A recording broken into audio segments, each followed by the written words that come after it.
Hello everyone, and welcome to my channel.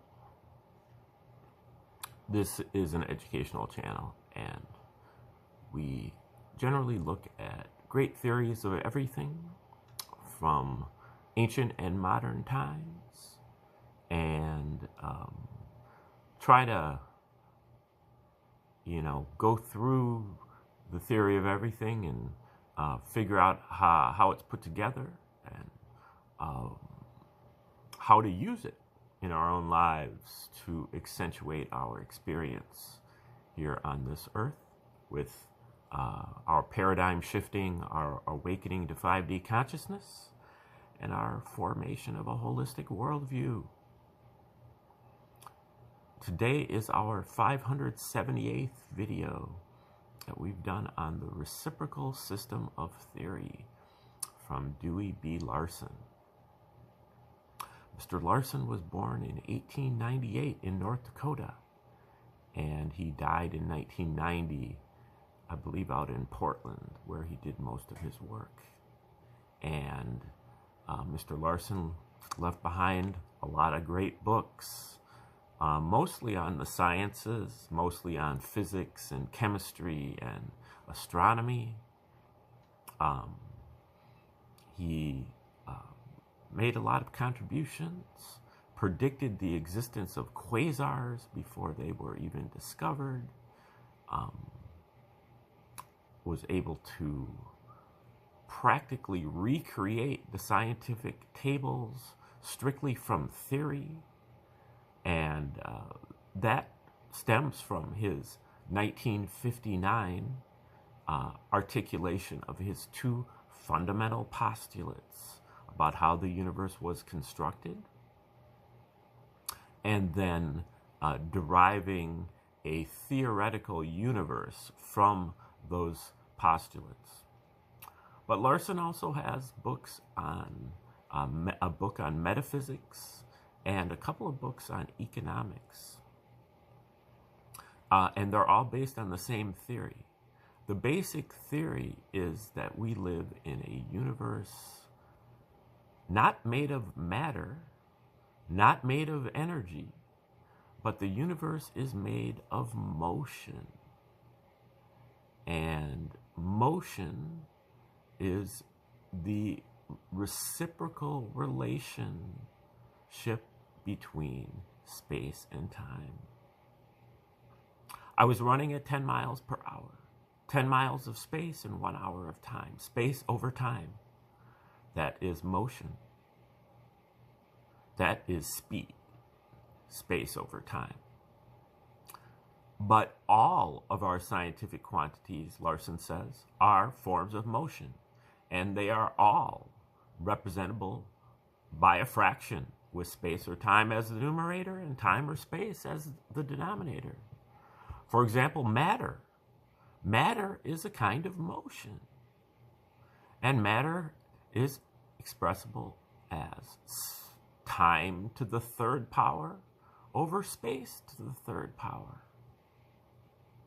Energy is a kind of motion. Energy is just time over space. Acceleration, we can figure this one out. Acceleration is space over time to the second power. Its, conjugate is what you call force. Force is time over space to the second power. Pressure is time over space to the fourth power. And so on and so forth. And so Larson identifies the space-time coordinates of all of our scientific quantities in various books. But he also, like I said, plugs in his system, and that's what it is. It's called the reciprocal system.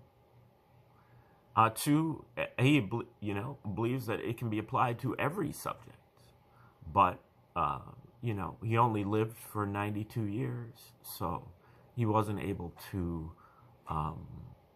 fulfill every subject, but he spread it around pretty widely, and his colleagues wrote on many other subjects as well.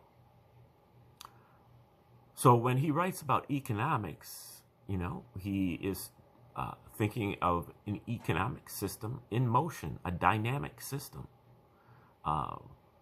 And he has a flow chart with how the economic system operates, which you'll find in the thumbnail. And goes back to first principles. First, he wants to impose a scientific understanding of economics. He laments the fact that most economics has been reduced to sociological economics, where the economist is pretty much just grinding their axe of whatever their special cause or their ideological bent is, whether that is equity or helping the poor or taxing the rich or, helping the rich or whatever. Larson says that that is all secondary, that the main thing is that the economic system needs to be in harmony with the laws of physics. If it's not in harmony with the laws of physics, your economic system is going to collapse, just like your house would collapse if you constructed it not based on the laws of physics. And so he starts with that, and he has your first principles. The iron law of economics is work or starve, and that economics is based on two reciprocal aspects, production and consumption. And then he goes from there, arriving at 17 major principles that he says are scientifically, mathematically exact and not subject to any type of exceptions. And he looks at our economic system, all economic systems, and shows how these things can be basically scientifically controlled through judicious use of a little bit of intervention, very little. And that there are really two basic things that need to be controlled. One is the employment situation, and the other, which is independent, is the boom and bust cycle. Our economic system, as you may have noticed if you pay attention to history, is one of booms and busts. There are booming periods, and then there are periods of recession or depression. And Larson, so the economic system is up and down and up and down. What Larson is attempting to do is to reduce the amplitude, so the ups are not so up and the downs are not so down. And so you have what he calls permanent prosperity, with the economic system humming at a not boom level, but a prodigious level, so that everybody is able to make it. And Larson believes that's easily done. And we are about to start chapter 24 of this book, called Stabilization Methods 1. And in this chapter and the next, Larson is going to be articulating his method, how he's going to be able to do this. Now, he might not really explain it in terms of the reciprocal system that you'll understand just from starting right here. You may want to go back to chapter 1 of this book and start from there. If so, go back to about 7 weeks in the archives and start fresh there. Now, if you'd like more information about the reciprocal system in general, the scientific aspects of it and the fundamental postulates and their ramifications, their consequences, watch any or many of my first 474 videos on the subject, and that should get you, up to speed, not a, you know, you won't have a PhD level of understanding, but you will have a beginner's level of understanding if you pay attention to those videos. But for now, we're going to start chapter 24 of The Road to Permanent Prosperity. Stabilization Methods 1. As stated in the preceding chapter, the measures discussed therein are not of a character appropriate for a definite control of the business cycle. Those that are effective at all are merely methods of reducing the amplitude of the cyclical movements and thereby simplifying the subsequent problem of control. We will now turn our attention to the means available for actually governing the economic mechanism to stabilize the economy and eliminate the alternation of booms and recessions. The first requisite for accurate analysis is that we must determine specifically just what it is that we want to stabilize. The average citizen undoubtedly feels that the establishment of a permanent high level of employment is the number one problem.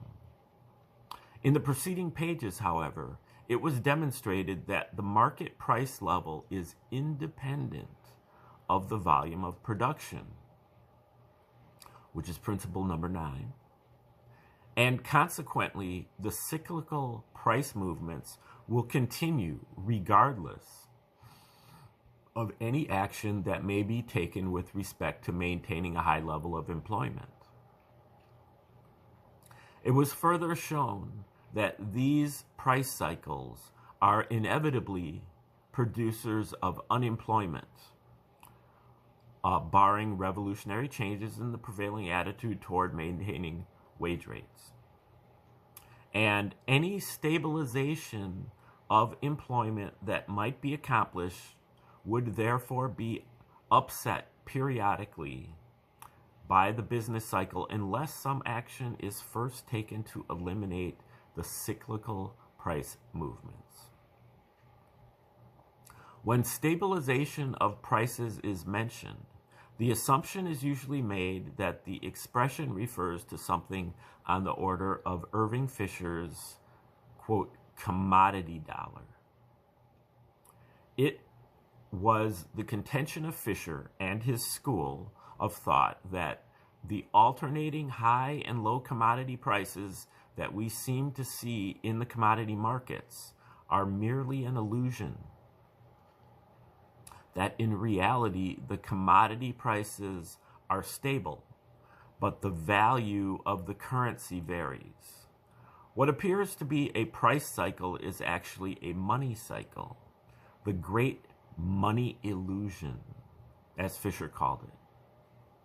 So the commodity dollar advocates propose to cut the dollar loose from its traditional moorings and manipulate the money values in such a way as to keep the average price of a selected group of commodities at a predetermined level. The Goldsboro Bill, introduced into Congress in 1922, was an organized attempt to establish the commodity dollar as a definite national policy. The methods by which these results might be accomplished are not relevant to the present discussion. For the moment, we are interested only in the question as to whether or not this kind of price stabilization, if successful in holding a fixed price level, will actually iron out the cyclical movements without any harmful collateral effects. It is apparent at the outset that Fisher's theory of the fluctuating value of money is erroneous. As demonstrated in the preceding pages, it is an unbalance between the rates of flow of money purchasing power and goods into the market that is responsible for the price changes originating in the markets. not any actual variation in the value of either one or the other. Furthermore, it is clear from the facts brought out in the previous discussion that any arbitrary change in the wage or tax components of production price is promptly reflected in the market price level. In order to examine this situation more closely, let us go back to the general economic equation, which is B over V equals P. Buying power or purchasing power over volume equals price. B over V equals P. Assuming the commodity dollar plan to be in effect, what happens if the workers in several major industries secure wage increases? Production price now rises to FP, and the higher wages increase money purchasing power a corresponding amount to IFB. Volume is, of course, unaffected, and the new production equation becomes FB over V equals FP, meaning that you don't get any more purchasing power just because you're raising the prices or affecting the prices.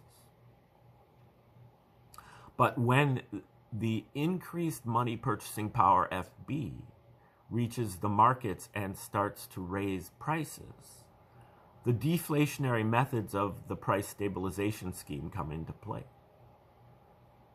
If they work according to theory, they bring the price level back to P, the stable level. The principles developed earlier show that this could only be done by some kind of an unbalancing reservoir transaction, which would withdraw money purchasing power from the stream going to the markets, reducing FB to B. But even without the benefit of this previous consideration, it is clear from the equation itself that no matter how FP is reduced to P, there must be a corresponding reduction from FB to B as V remains constant. The purchasing power flowing back to the producers from the markets is now only the amount represented by B, but the wage increase prevents restoration of the original relation, B over V equals P, and producers must cut the volume of production in order to adjust expenses to income. The attempt to maintain a fixed market price level in the face of higher production costs thus has exactly the same effect as a business depression, throttling industry and creating unemployment. In this connection, it is worth noting that if the price control measures that have so much support in some quarters were actually capable of holding the price level down, they would have the same effect as the commodity dollar program. That is, they would create an artificial business depression. The two programs are, in fact, merely different versions of the same thing. It is apparent from the foregoing that the commodity dollar proposal is unsound. The desirable end is not stabilization of prices at any specific level, but the maintenance of an equilibrium between production price and market price. If production price rises because of wage increases or higher business taxes, market price must follow. Otherwise, economic unbalance will be created where none existed before. Similarly, if production price falls because of technological improvements or other decreases in costs, market prices must not be prevented from taking a corresponding drop. Critics of the price stabilization proposals have recognized this flaw in the commodity dollar scheme, but they have not all realized that these defects do not invalidate the general idea of price stabilization. They merely indicate that the freezing of prices at any specific level is unsound, inasmuch as the system cannot remain in equilibrium unless market prices are left free to follow any changes that may occur at the production end of the mechanism. The detailed analysis of the operation of the economic system in the earlier chapters shows very clearly that price changes originating at the production end of the mechanism have no unbalancing effect on the general economy as long as the markets are allowed to adjust themselves to such changes. The fear of excessively high wages or exorbitant profits that has been expressed by so many economists is definitely unfounded, so far as any detrimental effect on the general business situation is concerned. Wage increases merely raise prices all the way around, increasing the money purchasing power available for buying goods by the same amount as the market price increase, so that the volume of production remains the same, and the ability of the consuming public as a whole to buy goods remains just where it was before the rise. Whatever losses may be sustained by certain individuals or groups are offset by corresponding gains to others. That is Principle 11. To the limited extent that deviations from the normal rates of profit are possible, the same is true of these changes.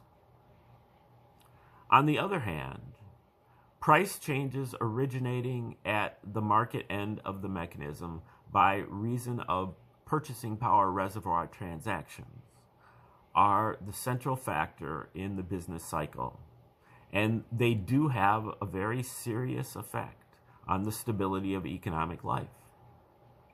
Without such market-based price changes, there would be no cyclical movement of the economy, and all of the objectionable side effects of the cycle would be avoided.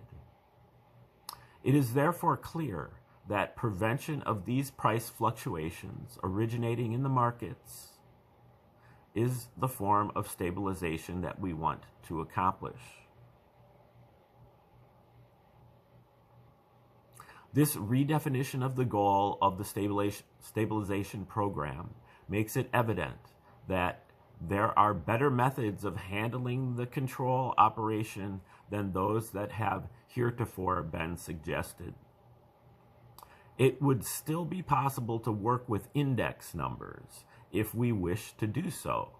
An index of production prices could be compiled to serve the same purposes as the commodity price index, and the stabilization could be based on the ratio of the two indexes.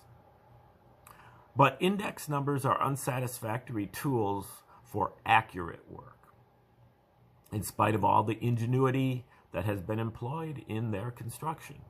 Price changes, like most other economic movements, are selective, and it is the general rule that the basic commodities around which the index numbers are mainly compiled, because of the availability of more and better price and volume data, are the least responsive to influences tending toward change. Other large segments of the economy fluctuate much more widely. Services, which represent a major and rapidly growing proportion of the total goods consumed in this country, are largely outside the realm of business statistics, and consequently they are not represented adequately in the standard index numbers. As the Department of Commerce admitted in the statement previously quoted, the indexes, quote, do not include or make sufficient allowance for various intangibles, end quote. We can, however, avoid the necessity for dealing with uncertainties such as those involved in the use of index numbers by controlling the cause of market price level fluctuations rather than attempting to gear our control to the price changes themselves.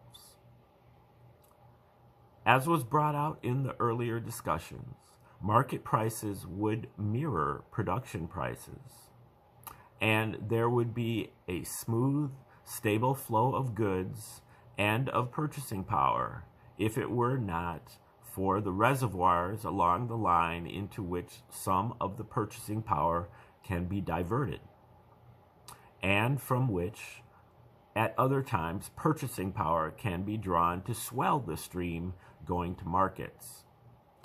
Unlike the determination of price levels, the measurement of changes in these money and credit reservoirs is relatively easy. Such measurements can be made and are regularly being made with a high degree of accuracy. Furthermore, the measurements are simple enough that they can be kept up to date at all times. Most of the information that would be needed for control purposes is already available daily.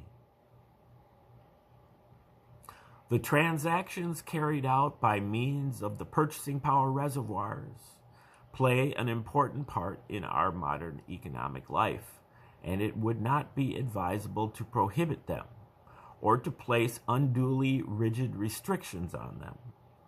But this is not necessary for control purposes.